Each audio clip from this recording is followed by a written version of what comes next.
La Municipalidad de Santa Cruz del Quiché, a través de la gestión de gobierno 2016-2020, hace entrega a Universidad de San Carlos de Guatemala un predio ubicado en la 16 Avenida y Quinta Calle de la Zona 2.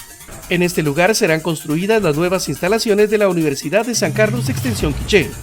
La entrega de este predio la hace el jefe edil de esta localidad al licenciado Carlos Alvarado, rector de la Universidad de San Carlos, y al doctor Pedro Chitay, director de CUSAC Quiché. Con esta importante entrega se colabora grandemente con la educación superior de nuestro municipio y, por qué no decirlo, de nuestro departamento. Casa universitaria donde salen egresados nuevos profesionales que contribuirán al desarrollo de nuestro departamento.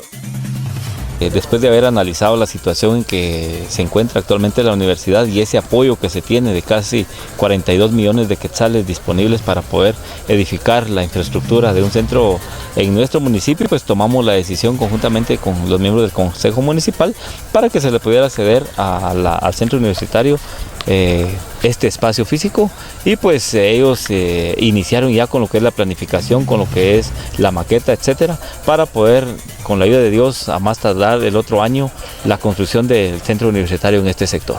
En donarnos este terreno maravilloso que está muy bien ubicado, está en condiciones muy adecuadas para construir aquí nuestro centro universitario del Quiché y que podamos seguir fortaleciendo las carreras que tenemos y otras nuevas carreras para beneficio del desarrollo social y humano de este departamento que lo necesita. Yo quiero comentarle que en el 2016 abrimos 27 carreras nuevas en el interior del país, solo en el interior del país, y estamos conscientes del compromiso que tenemos con la población en el interior del país. Yo siempre he dicho algo: llevar educación pública superior a toda la república es estratégico. Los centros universitarios son estratégicos para el desarrollo de nuestro país y eso es lo que estamos trabajando y apostando. ¿Cómo va a ser la inversión de este lugar?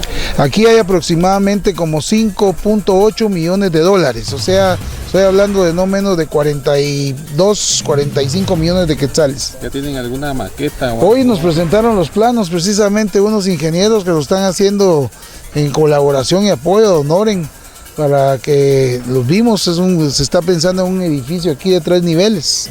Vamos a precisamente gestionar apoyo a la cooperación internacional también.